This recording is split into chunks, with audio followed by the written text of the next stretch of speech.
Meus prezados e amados irmãos, nesta noite, reunidos na casa de Deus, mais uma vez, quero desejar que a graça e a paz de Jesus Cristo superabundem em vossos corações.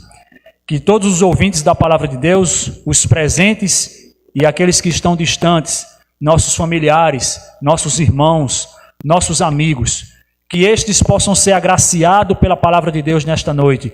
Que nós possamos, com os nossos corações contritos, abrir a nossa mente para receber a palavra de Deus nesta noite e que o Senhor se faça presente em meio de nós. Amém?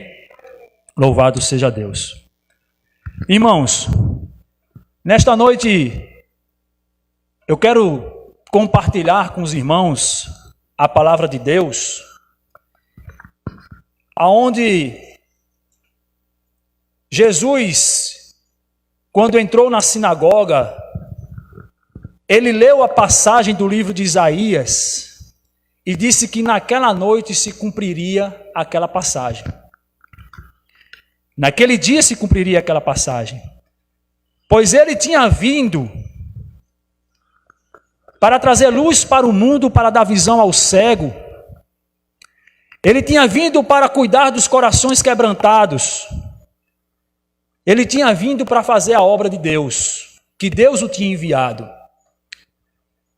Ele não foi entendido naquela noite. As pessoas arrazoavam entre eles: quem é este? Não é acaso o filho de José, o carpinteiro? Jesus deu início ali ao seu ministério.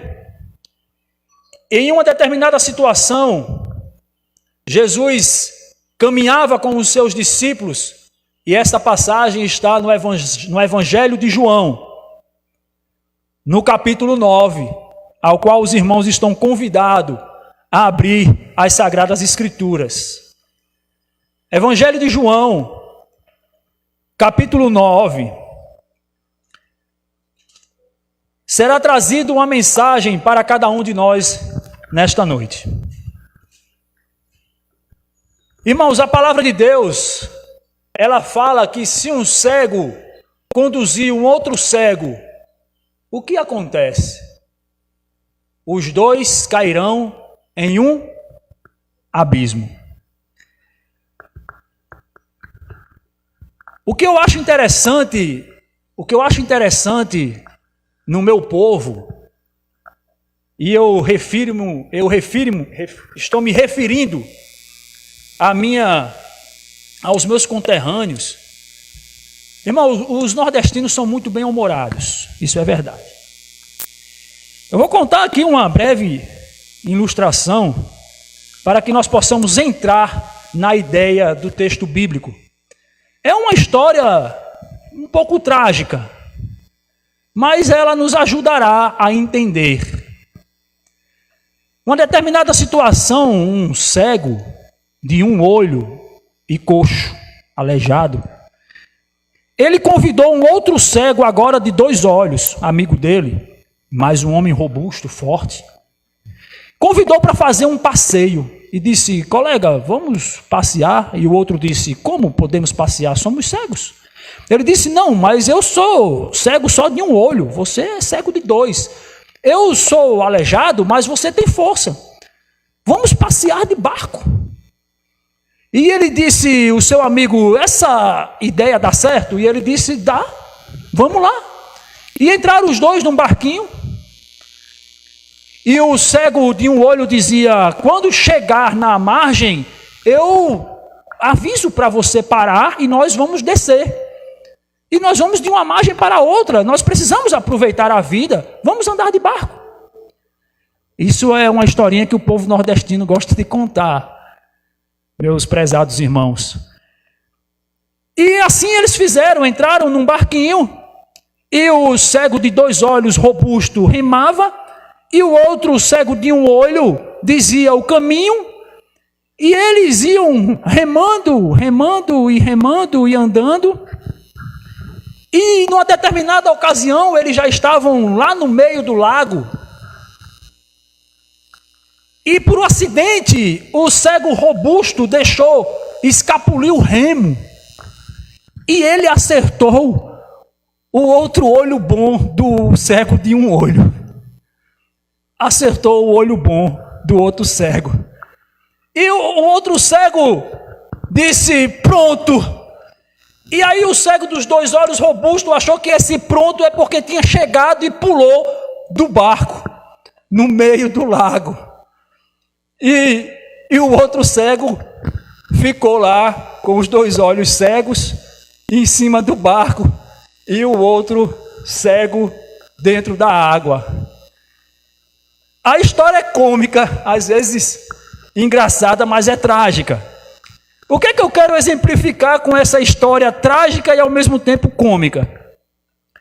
É que um cego conduzindo outro cego não dá certo. Essa história não teve um final feliz porque ambos eram cegos. Irmãos, muitas vezes nós somos cegos espiritualmente. Nós temos uma cegueira espiritual que nos impede de enxergar o mundo espiritual. Quando o servo do profeta disse: meu senhor, e agora? Nós estamos cercados por um grande exército. E ele disse: abre os olhos para que veja. Pois ele não estava enxergando com os olhos espirituais. E aos seus olhos serem abertos espiritualmente, ele contemplou um exército de anjos que os protegeriam. Amém? Assim é a vida do cristão, irmãos. Os olhos espirituais precisam ser abertos, as escamas precisam ser retiradas dos nossos olhos, para que nós possamos enxergar ao nosso redor toda a corte celestial disposta a nos ajudar, disposta a nos conduzir aos pés de Cristo. Nós não devemos nos sentir desamparados. Nós precisamos enxergar com os olhos da fé. Amém? Na passagem de João, capítulo 9, eu convido os irmãos a acompanharem a narração dessa história bíblica. Diz que Jesus, caminhando com os seus discípulos, passava em um determinado lugar, e ali estava um cego de nascença. João, capítulo 9, a partir do versículo 1. Este cego de nascença, que mendigava, foi perguntado pelos discípulos de Jesus: Senhor, quem pecou, este ou seus pais, para que tenha nascido cego? Irmãos, a primeira lição que nós vamos entender a partir dessa história bíblica: nós temos um péssimo hábito de fazer julgamentos errôneos, de atribuir mazelas da vida às pessoas por causa de supostos erros. Nós temos o hábito de olhar com os olhos da carne e não olhar com os olhos da fé e dizer: tal pessoa está passando por tal situação porque pecou, porque fez coisas erradas que não deveria ter feito. É lógico que eu entendo que as nossas atitudes trarão consequências nas nossas vidas, mas não somos nós que vamos apontar se tal situação é por causa disso ou daquilo. E Jesus sabiamente respondeu para os seus discípulos: nem pecou ele e nem pecou seus pais. E naquele costume que o judeu tinha de acreditar, segundo o que está escrito na palavra de Deus em Êxodo, que diz que Deus visita a iniquidade dos pais nos filhos até a 3ª e 4ª geração daqueles que me aborrecem. É diferente. Você está aborrecendo a Deus?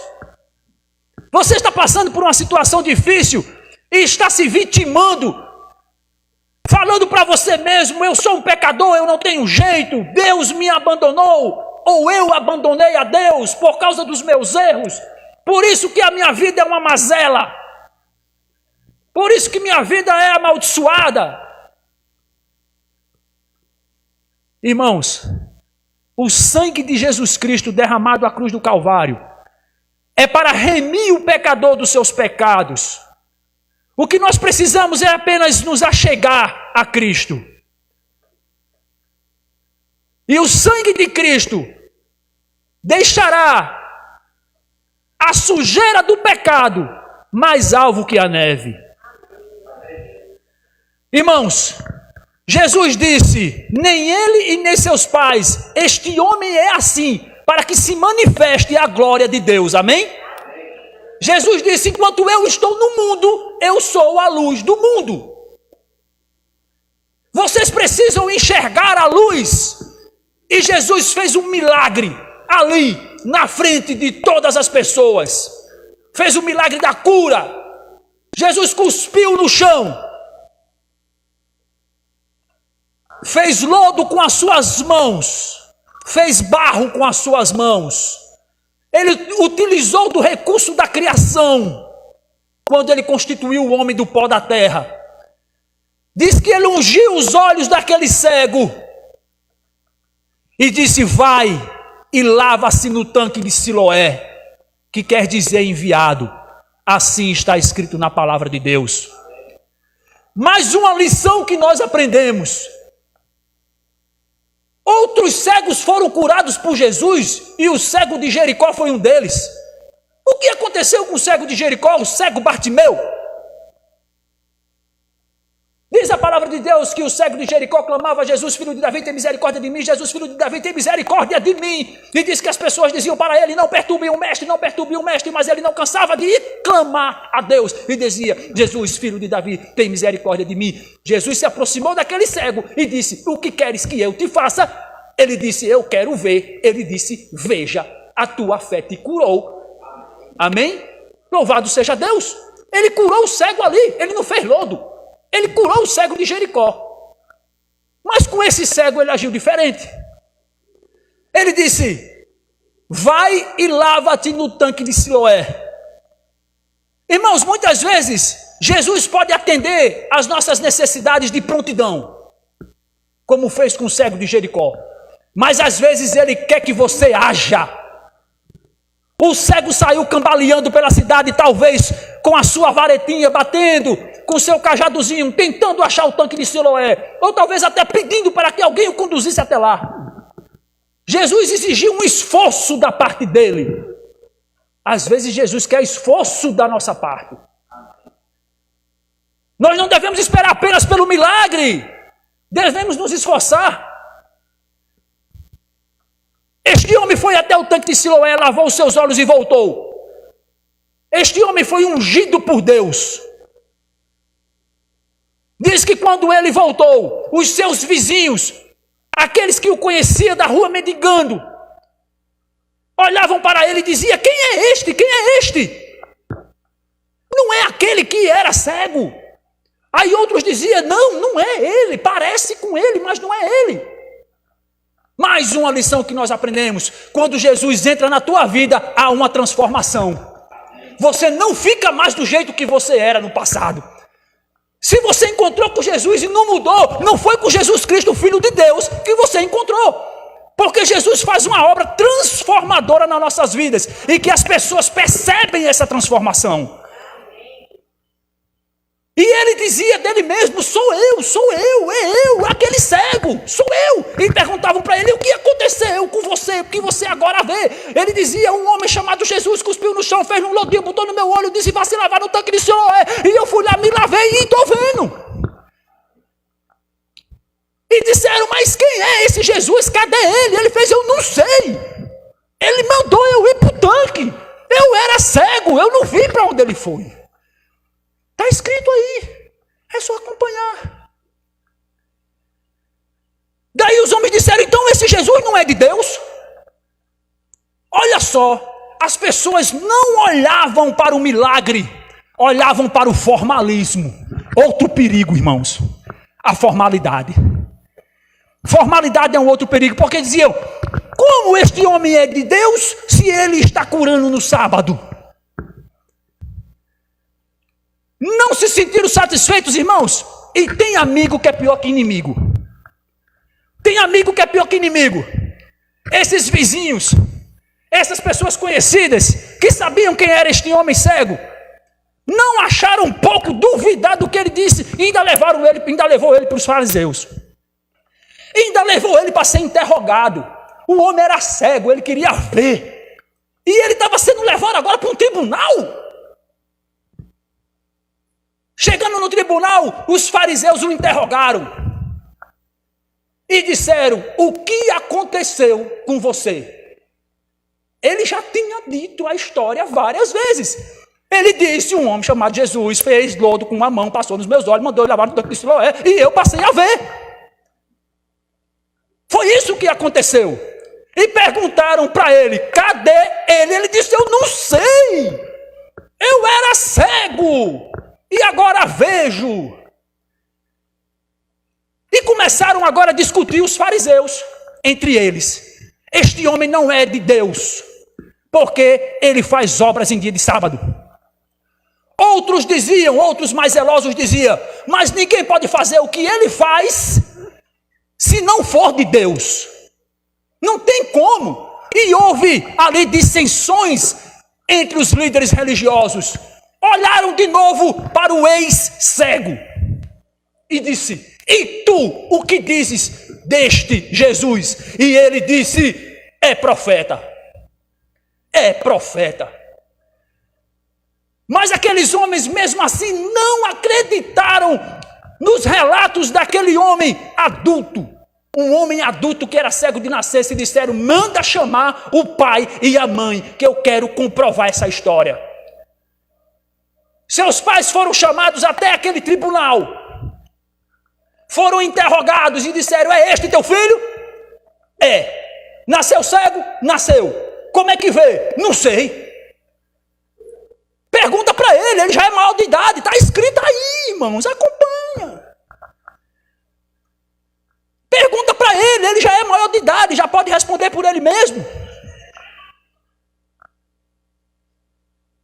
Estes pais disseram isso, por quê? Por que estes pais disseram isso? Diz a palavra de Deus que eles assim responderam, porque tinham medo de ser expulsos da sinagoga. Irmãos, mais uma lição que essa passagem nos traz. Às vezes nós temos medo de confessar a fé em Jesus Cristo. Temos medo de confessar a fé em Jesus Cristo. Por quê? Porque nós não queremos ser expulsos dos nossos convívios sociais. Você não quer perder suas amizades. Você não quer perder o seu trabalho. Você não quer perder a consideração dos seus familiares. Daí você faz o quê? Você nega a Cristo como Pedro negou. Você não põe Cristo em primeiro lugar. Você não faz como Pedro depois de convertido. Diga a vós o que devo fazer. Antes servir a Deus ou ao homem? Antes servir a Deus. Irmãos, talvez você seja uma pessoa que reconheça o caminho. Tem pessoas que olham para nós e dizem, olha, eu sei que um crente tem que se vestir assim, decentemente. Mas eu não posso me vestir assim, porque o meu marido não gosta, porque as pessoas vão me achar velha, por causa disso ou daquilo. Você reconhece que a graça de Cristo e que a luz do mundo brilha por intermédio do seu testemunho. Você vê o testemunho de Cristo muitas vezes em outros irmãos, mas você não quer ser expulso do seu convívio social. Você sabe como você tem que se comportar, mas você não quer deixar de acariciar a vida que você vive, para que você não seja excluído do seu ciclo social. Assim foram os pais daquele cego. E continuaram agora o interrogatório. E chamaram de novo o cego. Ex-cego.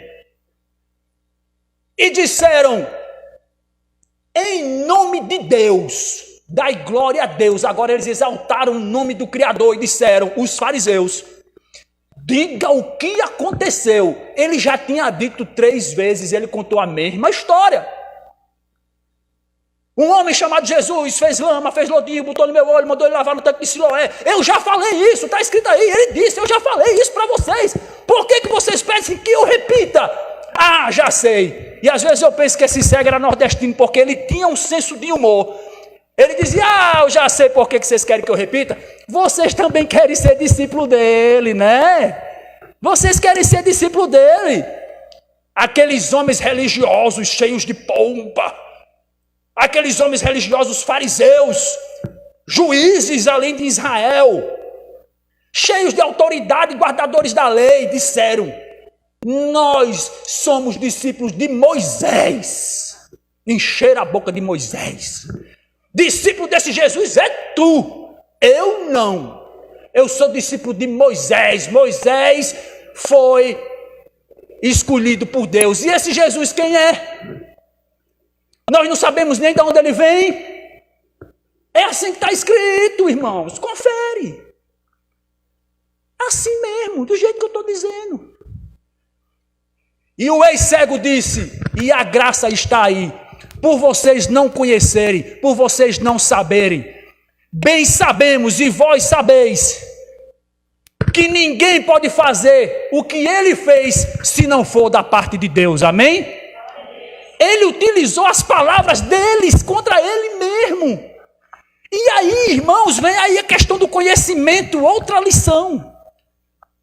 Aquele homem, ele tinha pelo menos um pouco de conhecimento a respeito de Deus e a respeito do Messias que haveria de vir sobre o povo de Israel. E ele defendeu a sua fé com hombridade e com autoridade. Você está pronto para defender a sua fé? Você está preparado para defender a sua fé? Você tem uma base de conhecimento para defender a tua fé? Interpretam muitas vezes a palavra de Deus erroneamente, quando a palavra de Deus diz assim: não vos preocupeis com o que ireis de falar, porque é o Espírito Santo que fala por vós. Irmãos, eu vejo isso aí como se fosse uma carta tirada da manga. Aquilo que você aprendeu da palavra de Deus, no momento certo, o Espírito Santo vai lá e faz e tira. E usa, e você usa, inspirado pelo Espírito Santo. Mas é importante conhecer da tua fé e defender ela. É importante. E o que aconteceu com este ex-cego quando ele defendeu a sua fé? Conjuro-te e amaldiçoa-te. Foi assim que disse os fariseus. E expulsaram ele da sinagoga. Adiantou os pais serem tão cautelosos e não ser expulso? O filho foi expulso. Irmãos, mas é melhor você cair nos braços de Deus, que é rico em misericórdia, do que estar na mão do homem. Assim disse Davi. Assim disse Davi. É melhor você perder todo o privilégio social que você tem. É melhor você perder todas as suas amizades. É melhor muitas vezes você perder até a admiração da família. Mas que você esteja nos braços de Cristo, porque é rico em misericórdia. Amém? Quando Jesus soube do que tinha acontecido, encontrou com esse homem, eu fico pensando, Jesus fez o acontecido e ficou lá fora vendo o moído. Jesus encontrou com esse homem, ex-cego, e disse: crês tu no Filho de Deus? E o ex-cego disse: quem é este para que eu creia? Ele estava sedento, ele queria adorar a este Filho de Deus. Ele queria dar a sua oferta de gratidão para este Filho de Deus. Quem é este para que eu o adore? E ele disse: você o vê. E ele se prostrou e o adorou. Amém? E Jesus disse, e concluindo a lição que Jesus queria dar para aqueles homens, diz o Evangelho de São João no capítulo 9, a partir do versículo a partir do versículo 36, 35, Jesus ouviu o que tinham expulsado e o encontrou e disse-lhe: crês tu no Filho de Deus? Ele respondeu e disse: quem é ele, Senhor, para que nele creia? E Jesus disse: tu já o tens visto, e é aquele que fala contigo. E disse: creio, Senhor, e o adorou. E disse-lhe Jesus: eu vim a este mundo para juízo, a fim de que os que não veem, vejam, e os que veem, sejam cegos. Irmãos, aqueles fariseus que ali escutaram disseram: acaso somos nós os cegos? Eles entenderam o recado. Você está entendendo o recado hoje? Você está cego espiritualmente? Você está sabendo conduzir a sua vida espiritual? Será que as escamas que estavam nos olhos de Paulo não estão sobre os seus olhos? Será que você reconhece que Jesus Cristo é o Filho de Deus? E os fariseus disseram: somos nós acaso os cegos? E Jesus respondeu. Verso 40 diz: aqueles dos fariseus que estavam com ele, ouvindo isso, disseram-lhe: também nós somos cegos? Disse-lhe Jesus: se fosseis cegos, não tereis pecado. Jesus disse uma lição para aqueles homens: vocês têm tanto conhecimento, mas não querem ver. Se vocês não tivessem conhecimento, vocês não teriam pecado. Porque Deus julga pelo conhecimento que você tem, pela sinceridade do teu coração. E ele disse para aqueles homens: se fosseis cegos não tereis pecado, mas, como agora dizeis, vemos, por isso o vosso pecado permanece. Jesus não relutou em apontar os pecados daqueles homens. Irmãos, a lição que eu quero trazer nesta noite é que se existe algo em nossas vidas que está nos distanciando de Deus, que está nos distanciando do caminho de Deus, que está nos cegando, que não está nos permitindo ver o perigo em que nós estamos vivendo nesses últimos dias. Que vocês busquem como este ex-cego buscou a Jesus, mesmo sem saber quem ele era, mas ele já cria. Creia que Jesus Cristo é a tua fortaleza, o socorro bem presente na hora da angústia, que Ele é o teu Senhor, que Ele deseja apenas que você abra os seus olhos para o perigo que você está vivendo e saia da vida de cego e passe a enxergar a luz em Cristo Jesus. Amém? Louvado seja o nome de Deus, que essa mensagem conte guarita em vossos corações, que possamos verdadeiramente deixar os olhos carnais e abrir os olhos espirituais, para que possamos receber as bênçãos, a proteção, o livramento, o cuidado e, acima de tudo, a salvação e a vida eterna. Amém? Louvado seja